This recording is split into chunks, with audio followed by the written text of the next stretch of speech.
Boxing truth here. You gotta shake your head at HBO for picking Terence Crawford to take over the date that Golovkin vacated on December 10th on HBO.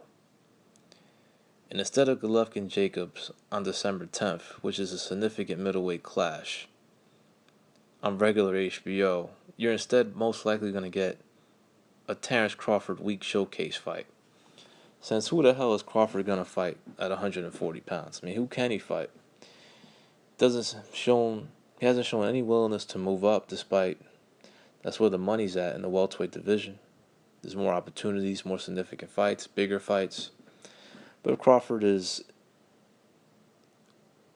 adamant at staying at 140 pounds, and the pickings are slim there. I mean, who can he fight for big money or anyone significant? He's already beaten Ricky Burns who holds the WBA strap, so the public's not going to be interested in that fight. Trinowski would be an interesting fight, possibly the most threatening fight for Crawford at 140. But he doesn't have a following or a profile in America, which is where the fight would take place anyways if that potential unification fight was to happen. So that fight is a long shot of happening, especially next on December 10th for Crawford on HBO.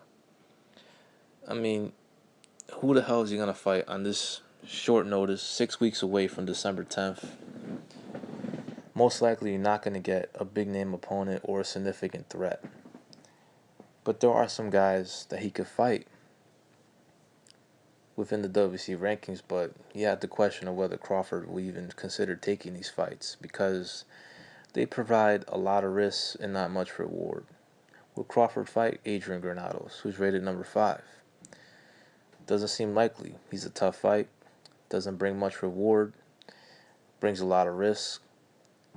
He's battle-tested for good opposition. He's coming off an upset win over Amir Imam, beat the shit out of him. Can't really expect Crawford to fight this guy when there's not much of an incentive to fight him, and he's also a tough fight. But it'll be a fight that I would accept, that I would watch, that I would like, since Granados will come to fight, and it would make it an interesting clash of styles and an entertaining fight at least. Would Crawford even fight a Felix Diaz, which is a fight that's being pushed by Lou DiBella? Obviously, because DiBella promotes Felix Diaz, because he feels, and he's pushing for the fight because he feels Diaz could defeat Terence Crawford. While it'll be an interesting fight, stylistically, might not be a great fight. But Felix Diaz will be an acceptable, worthy contender for Crawford as his first defense of a unified champion. So would Adrian Granados. But these guys provide a lot of risks and not much reward. Felix Diaz is a tricky fighter, Olympic gold medalist, and has a difficult style to deal with. You can't really expect Crawford and his handlers to want that work when they don't have to fight a Felix Diaz, since Diaz is not the mandatory. He's rated number 7, but he would be accepted as an opponent. It's one of the options out there for Crawford if he really wants it. He doesn't have to take it though. So I don't expect him to take it. So of course it's being reported that Antonio Orozco is the early frontrunner to get the Terence Crawford fight, and it's a disappointing fight. It's a big letdown, a buzzkill for boxing fans, well, at least me, as HBO is feeding Terence Crawford down our throats. Instead of Golovkin-Jacobs on December 10th, we're going to possibly get a Terence Crawford showcase against Antonio Orozco. He's the early frontrunner, but it just doesn't thread the needle. It's disappointing. Orozco's a decent fighter, but nothing special. In his step-up fights, he didn't really impress, failed to impress, and didn't have the type of performance that really translated to him being a future world champion or an elite fighter. He just doesn't seem strong enough to defeat the elite fighters at 140 pounds. So just slim pickings for Terence Crawford at 140. Could really live without Crawford fighting again, or at least this year. I would rather HBO put someone else on December 10th. Just, Crawford, he needs to definitely exciting the ring this time around compared to his last fight and his bullshit fight against Victor Postal.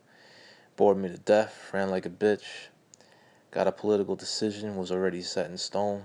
The judges were on the payroll. Let's look at the trash scorecards they turned in. Didn't even bother to watch the fight. The politics of boxing gave Terence Crawford that win. He provides more money for HBO and Top Rank, so he was going to be given that decision no matter what. Postal needed a knockout just to get a draw that night. And it is what it is.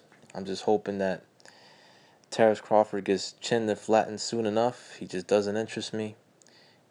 He's bored me to death on many occasions. His interviews are not interesting.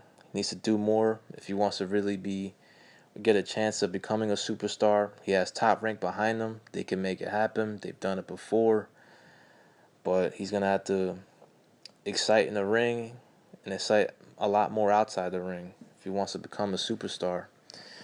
But I'm hoping someone chins and flattens him soon enough. Will put a big smile on my face to see him get knocked the fuck out.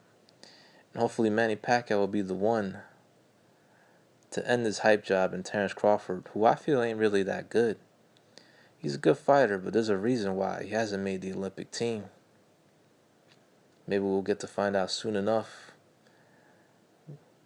when he's in a real fight where he's not getting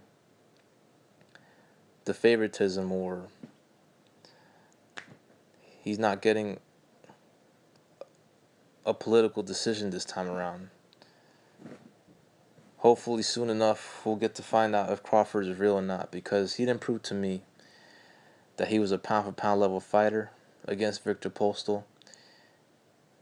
And from my eyes, he didn't prove to be the better fighter against Victor Postal. At least that's what I saw. But that's what the boxing fans get. Instead of Golovkin-Jacobs this year, most likely another Terence Crawford showcase on HBO. This is Boxing Truth. I'm out.